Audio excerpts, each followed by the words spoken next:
live.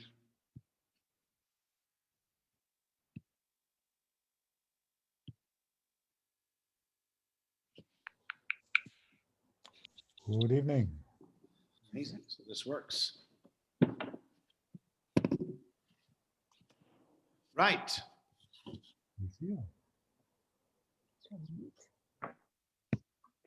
Good evening, ladies and gentlemen. I was going to say lady, but I see two. Laura, you're sort of like half in, half out. So there's Laura and there's Lucille. There's really ladies and gentlemen. Good evening. Good evening, David. Good evening, David. Hi, how are you, Mochi? Good evening, everybody. We're trying something new. So we're now actually live on Facebook at the same time as we are also live here on Zoom. And I'm going to try and do this. Spotlight for everyone. Here we go. Right. So tonight's Parsha is Parasha Terumah. Let me just welcome all those from Torah Anytime as well. Thank you for joining me from Torah Anytime. Please check out Torah Anytime for all kinds of great content, Torah content from all sorts of speakers and on all sorts of topics. Okay, tonight we're going to talk about some interesting ideas that I saw this week, and I'd like to try to maybe incorporate one idea also from Megillas Esther. So let's start with the following. Right, we're Parasha Terumah, page 444, if you have an art scroll. Chumash, page 444. And here we go. So it says, Vayedaber Hashem Moshe Le'emer, God speaks to Moshe saying, Daber b'nei Yisrael, speak b'nei Yisrael, v'yichuli truma, and let them take from me a donation. Me'ez kol ish asher yidvanu, from everybody whose heart pushes him forward. Tiklus trumasi, you should take my donations. Okay? So the Oznayim L'Torah, let's start with the following. This is a very important point, and I think this is an important point in many aspects, and you'll see that this is true in many instances. The Oznayim L'Torah of Zalman Sorotzkin says the following.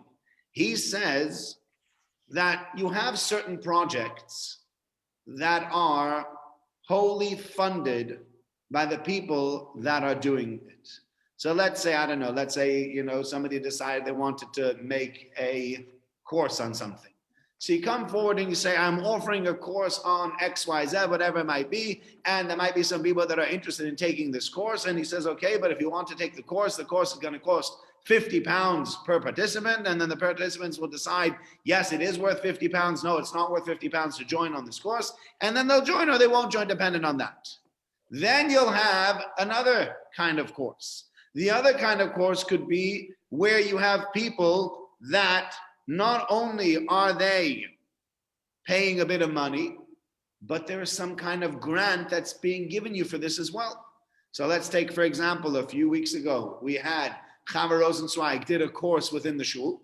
She did 2 art sessions within the shul, and she says she gets grants from the government to help do these Zoom art sessions with people, to help people with their mental health that are stuck home with COVID or because they're isolating, et cetera, et cetera. And so her charity can bear the cost of the actual delivering this course. Beyond delivering the course, there's part 2 of it. And part 2 says that we also need to have all the bits and pieces. You need to have all the materials. So she says, you know what? The materials the shul is going to pay for, the people that are going to join this course are going to pay for it. And my charity will take over the delivery of the actual course. And so it's part funded by a grant or by a charity, and part funded by the people that go on it. Now, there are certain things that are so important that the government funds them in their entirety. Take, for example, the vaccination program.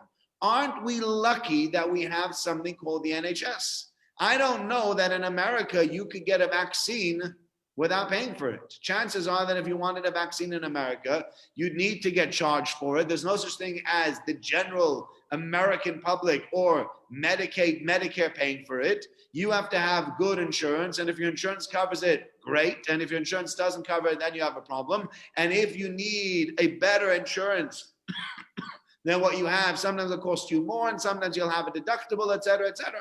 Whereas in this country, we're very, very lucky.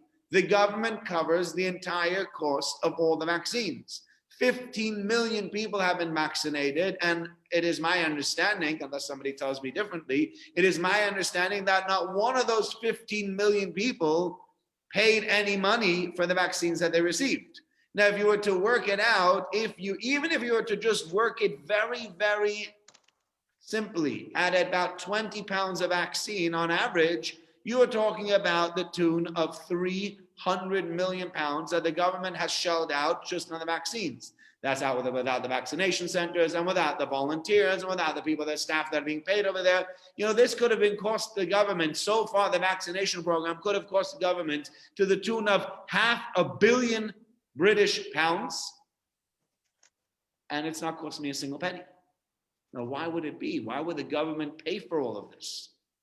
The reason is that the government sees it as so important that people get vaccinated that they feel, and maybe quite rightly as well, imagine if the government sent you a letter, you got a letter in the post, dear Mr. Moss Barkley, you have a vaccination coming up next week, please bring £50, it's going to cost £50. Now, knowing you, Clive, you would probably pay the £50 gladly and say, thank God I have this vaccination. But I know other people that wouldn't be as easy to give up that money and say, what? £50 for a vaccine? I'm not spending £50 on vaccine. I'll chance it. Right? Clive, I can't hear you. You're on mute. I would know it's a scam, because that's exactly what the rogues have all been doing. They've been contacting people in their 70s and 80s and saying they have to pay and getting their cards. Yeah, it's terrible. Yeah. When I went on my banking now, I was trying to send money to people and they keep on telling me, if you're trying to buy a puppy, don't send money without having seen the puppy. If you want a vaccination, don't send any. They keep on writing on the bottom. NatWest was giving me the warning of all the current scams that are going on. So because once you've sent that money, especially as a backs, good luck getting it back, right? So therefore, yes, those are the rogues that are trying to do that. But imagine if that wasn't a rogue thing. Imagine if every person had to pay £50 for the vaccination, and this was in earnest. This is the NHS has decided this is too expensive a program for us to do. It's going to cost billions of pounds to vaccinate the entire country. Everybody has to pay their share. Everybody's going to have to pay £50 to be able to get a vaccine. I can certainly imagine that there would be people out there that would not get a vaccine. Do you not think so? There'll certainly be people out there that would say, you know what? I'll chance it. I don't need this vaccine. I don't need to get it, but I won't get the vaccine. So why is the government paying for this? Because the government sees it as so important that everybody gets vaccinated. Therefore, the government said, you know what? We want everyone to be vaccinated. And so we're going to make sure that we pay for the entire thing so that everybody gets a vaccine. Now, sadly, even with the government paying for all that, people are still not going to get vaccinated because there's all the anti-vaxxers around that are going to say to you, it's dangerous and there's not enough information about it, et cetera, et cetera. I think people make decisions based on what's going on in the background. If 99.9% of the people are being vaccinated, getting antibodies, et cetera, for COVID from this vaccine, yes, you might find some people that are going to have some adverse reactions, as you will to almost any medication. But that doesn't mean stop taking aspirin. I'm sure if you looked at aspirin, Clive, again, you're the chemist over here, but I'm sure if you looked at aspirin or any of the other different kinds of medications that people take left, right, and center, you'll find that there are certain very undesirable side effects that could happen, but they will happen 1 in 1,000, 1 in 5,000, 1 in 10,000. They reckon that if aspirin came on the market now, with the side effects we know about it, it would never get a license. You think so? Why don't they take away the license from it now? Because it's got so much value, it's used so much. But because nowadays drugs have got to jump through so many hoops in order to get onto a market to prove that they're safe. Right. Aspirin would never succeed. Would you believe it? It's so interesting. Wow. Okay, so there you go. But people, that's people don't realize nowadays. So aspirin or a lot of other things, they've had some very, very terrible side effects. And if millions of people take it, yes, you will find some people that will have a terrible side effect to it, but you still have to take it. I think that's still the correct thing to do if you're asking me my opinion. Not that my opinion means anything because I'm not a medical professional, but if you're asking my opinion, this is what everybody's taking. This is why we're doing it. And hopefully this is what's going to get us into the future and get us out of these lockdowns, et cetera, et cetera. So now, coming back to what we were saying, we have 3 types of models. We can have the model of self-pay entirely. You can have the model of part pay, right? You pay part and they pay part. And you got the model of pay the entire thing. Why would we have three different models? And why in this instance of the Mishkan was it so important to get donations from everybody? Why didn't we just say, you know what, the public has public coffers and the public should go into the public coffers and either make a tax and let everybody pay for it through a tax, or get into the public coffers and pay for the Mishkan? It's so important to the Jewish people. It's at least as important as the vaccination program is to us now. So therefore, public coffers should have paid for it. Why are we going out and asking people to donate money, asking people out of the generosity of their own heart to be willing to give up their hard-earned money? Why are you doing that? Do it differently. Say everybody has to give money, whether you like to or not, whether you want to or not. This is the tax. This is how much you have to give. This is how much the public's going to put towards it. And that's the story. So why didn't we do that? So Rabbi Sorotskin says a beautiful idea, and I think it's a very, very important idea. And that's the following.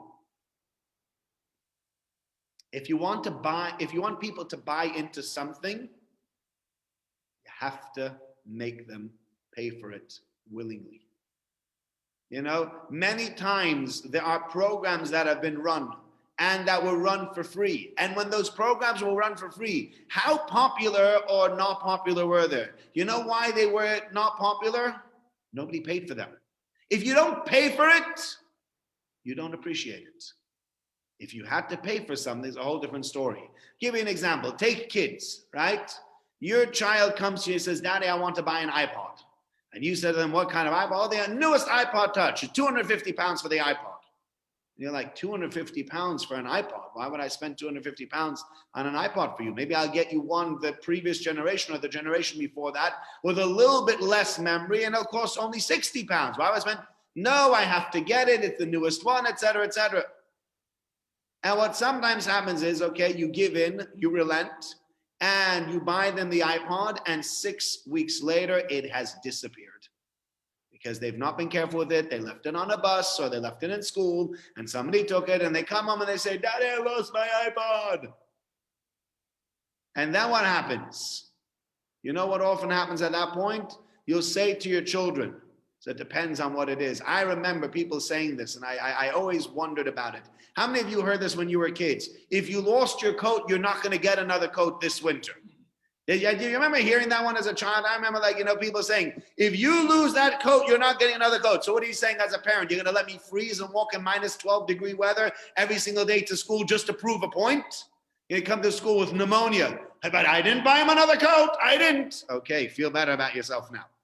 So I don't know why people do that. But when it comes to things like iPods or computers, et cetera, you'd say to the child, look, I'll buy you another one.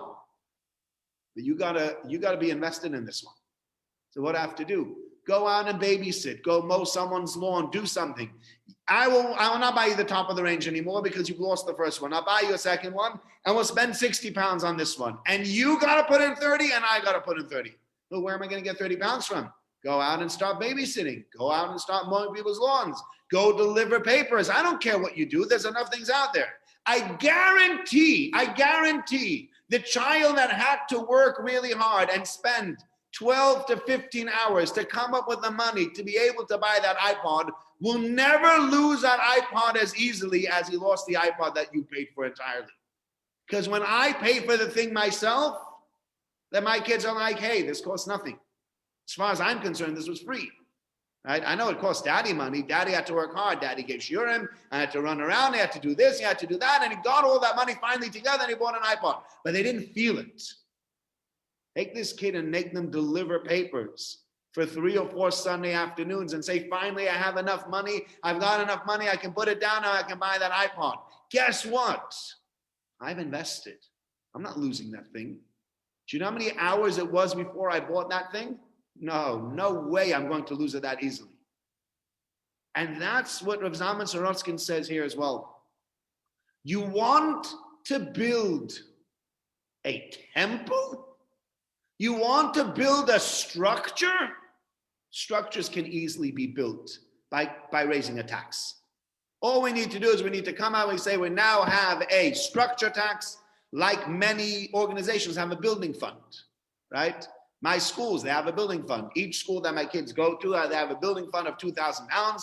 I've paid already now twice to a building fund of £2,000. I'm now on my third round of £2,000 for a third school for a building fund. And I wouldn't be surprised if my kids go to other schools, there'll be more building funds as well. And they say, okay, you don't have to pay it right away. You pay it over 3 or 4 years, over 5 years, you spread it out and £10 a week, and you make it over, whatever it is. But you pay for the building fund. Now, am I invested in that building? No, I just know to get my kids into this school, I need to pay £2,000 towards the building fund. So here goes a £2,000 of building fund. You take 3 years, 4 years, you pay it off, and you paid it off. But I don't feel a connection to that building fund. Whereas if I were to ask you, if you decided to give money to a certain charity, not because you had to get your kids into the school. If you decided there's a certain yeshiva that I like, there's a certain school that I like, there's a certain program that the rabbi is doing that I like, and I want to invest in that program. I like it, Rabbi, I want this program. Here's £250 so you can run this program. You'll see that very differently. Because now you've not been taxed to ask you for your money. You've not been told in order to get your kid into this school, you need to put £2,000 into the building fund. We say whoever wants to come forward and wants to donate, go ahead and donate. You don't want to come forward and donate, that's fine. You don't have to donate. But guess what? Everybody says, I want to be part of this. And every single individual that puts money into this Mishkan, that puts money into this building, it's not only a building fund. It now becomes the project of the Jewish people. It becomes something that the Jewish people have come together and have decided together, we are building this as our project. Imagine the attitude now that the Jewish people have towards the Mishkan or the Beis HaMikdash. It's not merely a building anymore. It has gone from being a building to being their project, their baby. It's the thing that they're going to be proud of, that they're going to be using all the time. That is the beauty of what they did in the Mishkan. And so God says, you know what? Get the people to give it on their own. Because as people have to give their own money, if people have to pull money out of their own pocket and give it, that money, to the Mishkan because they wanted to, they will feel an affinity to that Mishkan that they would have never felt had I taxed them and made them pay that money. Because when you have to, not excited. When you want to, that's where the excitement lies. And that's what HaKadosh Baruch Hu says. Take from every single individual that wants to give. Yes, there was a tax every year of a half shekel that everybody had to give, which we read about last week in Parasha Shkolim. Everybody had to give a tax of a half shekel to make sure and to ensure that we had enough money for the daily offerings that everybody had to have a part in. Fine, everybody had to have a part in that, whether you liked it or not. But beyond that, building the Mishkan, you want to build a Mishkan, then that's only when you want God to dwell amongst it. You want it to be a house of God, not only a house that was built by people who had to, but by people who wanted to. And that brings down the godliness into that. It brings the godliness down into this building because you want it. That's only if you do it willingly and voluntarily. Okay? That's the first idea that I wanted to share with you.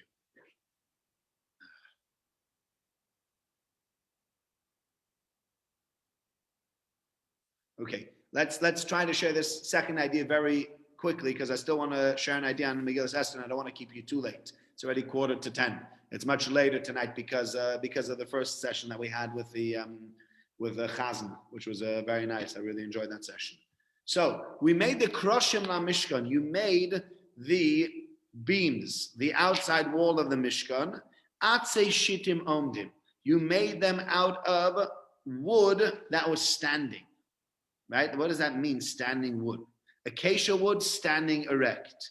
So what we're told about these atzeshitim, these special wood, the Gemara tells us that, the Rashi actually quotes it as well, Yaakov Avinu planted these arozim, planted these cedar trees or acacia trees in Mitzrayim, and when he died, he told his children that he should take them out with you when you leave the land of Egypt. And he said, Kosh Baruch Hu is going to take you out of Egypt, and he's going to command you to make a mishkan in the desert from this wood. So make sure that you have them ready. Okay, that's what the Rashi tells us as a famous Medrash Tanchum that tells us that. So Rav Yaakov Kamenetsky says, why did we need that? Why did we need these atzei shittim to be planted, this wood, this acacia wood to be planted by Yaakov Avinu? Wasn't good enough that they just either find some acacia wood that you can find somewhere around in Egypt and bring it out. Why did you need that? Why did you need specially planted wood? So he says there was a very important psychological point being made over here by Yaakov Avinu. And that is, if you want people to have hope, and especially in this instance, to have the hope of leaving Egypt, you need something tangible for them to be able to hold on to. Do you want to give them something tangible? Do you want to give them something tangible? You plant a tree and you say, as you walk to shul every day, or as you walk to work every day, working for the Egyptians in slave labor, you look to your right as you pass by that forest and you say, you see that acacia wood over there? One day we will leave Egypt. And when we leave Egypt, we will cut that wood and we will take that wood with us, because God is going to give us a tabernacle. God is going to build a mishkan for us. It's going to become ours. And one day this will be something that we'll be proud of. So if I tell you one day X, Y, Z is going to happen, yeah, it might give you hope. It might not give you hope. Some people are very easy to believe, and some people hope very easily, and it's simple for them. But for some people, it's not as easy. They need the tangible thing to see. We actually work much better when we see tangible things. And so therefore Yaakov Avinu says, I'm going to plant this wood, and I'm going to tell everybody, you're going to pass by that acacia wood.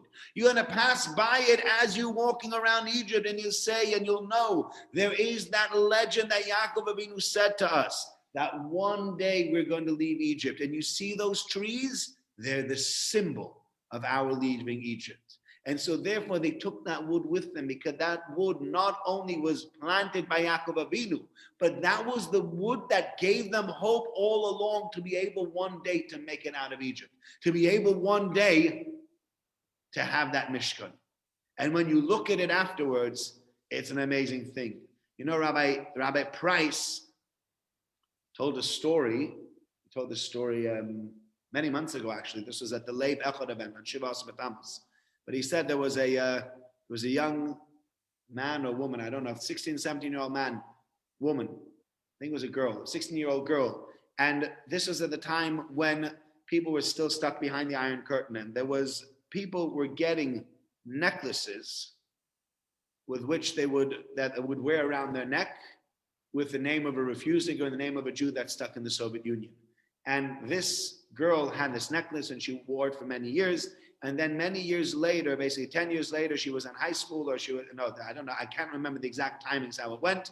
But 10 years later, she came and she became she was introducing a special refusnik that finally made it out of Russia. And she was introducing this refusnik. And as she started introducing, she realized, wait a second. And she pulled out her necklace and she looked at that necklace. And the person whom she was introducing was actually on her necklace. The name of the person who was now coming to speak was the one that she had on her necklace. But when she looked at that necklace and she showed this person that necklace, and she said, look, this was the tangible thing that I wore all along to say one day this guy's going to be free. And when I now see you free in real life, and I look at my necklace that I wore for 10 years, you come full circle. And the beautiful idea, this idea that you can look at something and that will give you hope. Now, last idea, I'm going to give you an idea about the Megillah as well. Megillah Esther, if you have an art scroll Chumash, in the back of the art scroll Chumash, you will have Megillah Esther. So you'll be looking at page 1200 and, let's find the right one, 1252 in the art scroll Chumashim. It was in the days of Achashverosh, Hamelech Moadim al Kush, who was the king from a place called Hodot, a place called Kush, of 127 Medinas. By Yom Mahem in those days, Kisheves Hamelech Achashverosh, when Achashverosh sat Al Kisei Malchusa on his royal throne, Asher b'Shushan Abir, which was in Shushan, the capital. In the third year, he made a big party and he invited everybody in, and he had 180 days of party and another 7 days of party, etc., as you know the story. The Gaon of Vilna, who has a pirush, who has an explanation on the Megillah, he says, why was Achashverosh in Shushan Habira? Why was he there? That wasn't the capital of everybody else. Until then, Babylonia was the capital of everything. So why did Achashverosh move to Shushan? So he tells you the famous Medrash. The Medrash tells us Achashverosh was very jealous of the special throne that was made by Shlomo HaMelech. Shlomo HaMelech had a throne that had special animals that actually moved them up, etc., on that throne. But it was unusable because anybody who went on the throne other than Shlomo HaMelech would get kicked by the lion, would get hurt by the lion. There was a famous pharaoh actually that took over that throne and tried to see if he can climb on it, and his name was Paro Nechei, the Paro that limped. And the reason he limped is because he got hurt by the lion on that throne. He got hurt, and that was his name. His name is Paro Nechei. That's how he was always known. So Achashverosh realizes now this is not something that I can do. But there are some very special individuals, some very special craftsmen that live in Shushan, and I will get them to recreate for me this marvelous, this wonderful gold throne. And he did. The only problem was that the gold throne was so heavy, it was impossible to move it anywhere else. So now what do you do? So the problem is sometimes, so I remember speaking to somebody once. I said, I saw this pot of cholent. I said to them that this pot of cholent must have like 150, 200 kilos worth of cholent in it. How do you ever schlep the cholent onto the fire? He says, what are you talking about? You put the pot on first, and then you fill it up with cholent, and then you turn on the fire. You don't fill it up with cholent first and then try to get it onto the fire. You'll never manage. You got to put the pot there first, and then you got to put the food inside it. It's the same thing. You built the whole thing around this throne. Now he didn't have a choice. He had to go to Shushan. Now, why did he go to Shushan, though? So the Gaon of Vilna tells us that he moved to Shushan because of this. Officially, he moved to Shushan because of this throne. Unofficially, he moved to Shushan because guess who lived in Shushan? Mordechai. And Mordechai was going to become the most important protagonist within the story. Esther is one of the protagonists, and Mordechai is the other protagonist. And as you have these two important protagonists in the story, how are we going to get Achashverosh and Mordechai and Shushan, Mordechai and Esther together in a way that it's going to make sense, in a way that we're able to say this one's together next to that one, and this one can create the solution, and this one's going to save everybody. So you know what? So God says we stick Achashverosh there. We give him a crazy idea, ridiculous idea. And the idea is I need a throne, but not just any throne. I need a throne like Shlomo HaMelech, like Solomon the king. Where can I build such a throne? Only in Shushan. Fine. So we'll build a throne in Shushan, and I'll move my entire staff and everybody over to Shushan. Now you read that and you say, yeah, he moved to Shushan because he needed to move there for his throne. But if you have a Torah perspective, the Torah perspective says, you know why he moved there? Because Mordechai was there. And that is really the story of the entire Megillah. The story of the entire Megillah is piecing together the little, in inverted commas, coincidences that happen here, there, and everywhere, and putting them all together and suddenly saying, wait a minute. There's a tapestry going on over here. I'll give you an example. I was speaking to my class today. I was actually a little bit disappointed that they didn't really know the timeline of the Purim story. But the timeline of the Purim story is, when did the story happen with Bigsan and Seresh? When did the story happen when you have these two people that want to kill the king, and Mordechai tells Esther, and Esther tells the king? When does that happen? That happens in the 7th year of Achashverosh's reign. When does Achashverosh give reward to Mordechai for this? Do you know what year that was? In the 12th year of his reign. Now reread the whole story. It's in chapter 2 and then it's in chapter 6. So it's all next to each other. It all makes sense. But the truth is, somebody did the king a favor, and for 5 years he never realized that somebody had done him a favor. And just on the night where we need him to remember something good about Mordechai, boom! Would you believe it? He can't sleep. And he pulls out the Sefer Divrei Hayomim, he pulls out his Chronicles, and of all places, he opens up to a page and he goes, gosh, here's a guy who helped me 5 years ago, and I've never given anything for him. Because God took that little favor and he stored it up. And God says, you know what? I will store up that favor and you'll be able to use it when you need it. You know, as parents, sometimes we tell our kids to save up money and they're not able to save up money. So there was a fellow in America by the name of Levi Falkovich. Levi Falkovich was a Yosem. He was an orphan, and he was a good singer. No, it wasn't Levi Falkovich. That was a guy called Shmili Unger. Another guy, Hasidic fellow who was a Yosem, he was Nebuch, he was an orphan, and he wanted to become a singer. Sang very, very nicely. And he went to his grandfather, he said to his grandfather, I want to become a singer, but I don't have the money to set myself up. I need the equipment and everything. So his grandfather says, okay, fine, we'll go into business together. I will set you up in business. We'll go 50-50 on all the money that you make. Didn't have a choice. It's fine. Let's do that. So his grandfather bought him all the equipment and the mics and everything else that he needed. And his grandfather used to come with him, and he was his manager, and he used to sing at one chasna and another chasna. And every time they got paid, they went 50-50 on the money, and half went to the grandfather and half went to Shmili. And Shmili had this money, and he did this for 2 or 3 years, and then he was finally getting married, and he found his shidduch. And suddenly his grandfather comes to him a few days before the wedding and gives him an envelope stuffed with cash. And he says to him, Shmili, every penny you've given me for the last 3 years, from every single due that you've done, is in this envelope. Take it, buy yourself a house, put down a down payment on a house, start off your life with that.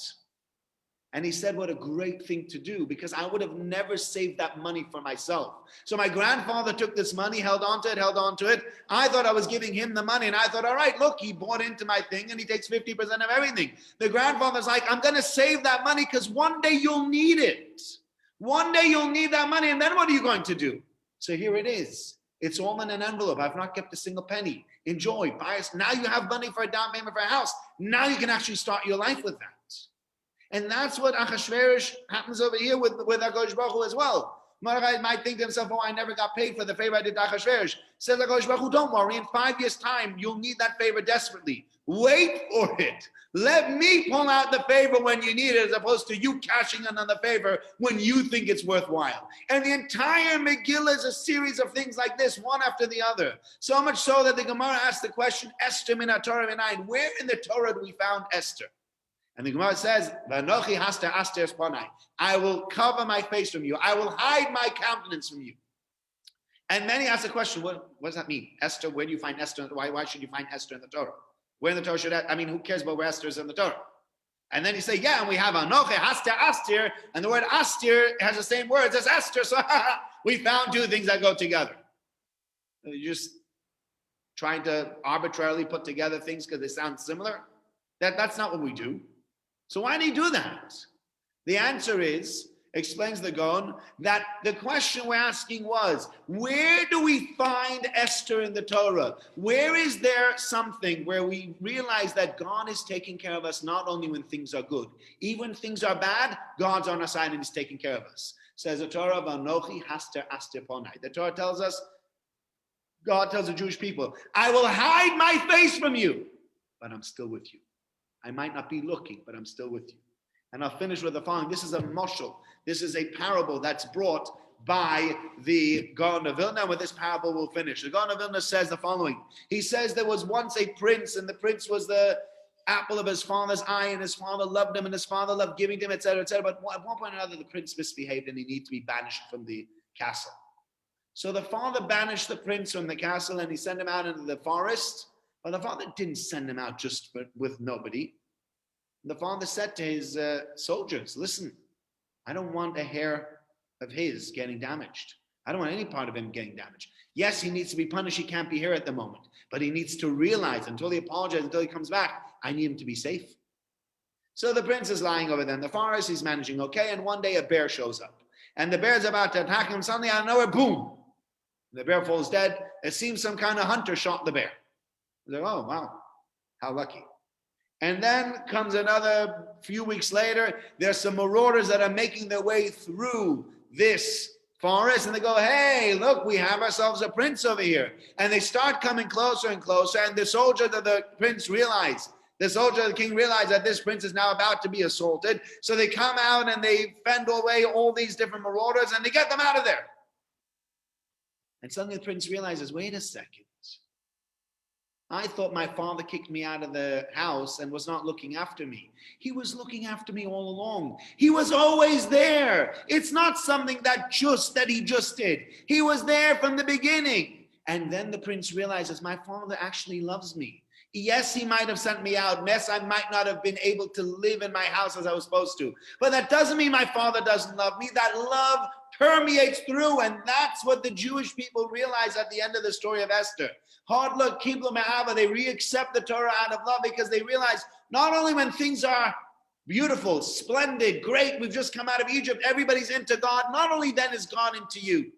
Even in the cases where God is bringing you down, where he's schlepping you down into the doldrums, where you think you're about to be killed out by all the Amalekim, and God goes boom in a second and changes everything around, and you go, wow, you were watching. You had my back all along. This is not a coincidence. And then the Jews realize, now I get it. Now I see that God's on our side. And that gives us, and you go through the Megillah, the entire Megillah is there for us to know and for us to realize God watches every step of ours. And whether we realize or whether we don't realize, he's with us. And the Megillah goes to show you the greatness of the miracle of the Megillah is that it's a silent miracle. You could read the story and go, big deal. So what? There were a whole bunch of people that were about to be killed, and politically speaking, they made the right moves, and the guy who was against them made the wrong moves, and suddenly he was ousted. Yeah, you can read the story like that. But if you read it with the view of Chazal, if you put on your Jewish glasses and you read the story again, you see God all over that story. Every point in that story tells another point where God is there. And that's what Purim is all about. Noticing God in our day-to-day life everywhere, and God taking care of us all along. So that's what I wanted to share with you tonight. I really do appreciate you stay with me till 5 minutes past 10 because it's quite late. Thank you to those people who joined us on Torah Anytime. Thank you to those who joined us on Facebook Live and who joined us on Zoom. And please, it's Hashem. It'll be a similar time again next week. I apologize because of what we have with the tefillah prayer in thought and song, so we only can make it a little bit later. I do apologize. Thank you, Rabbi. Thank you. Thank you very much, Rabbi. Thank you very much.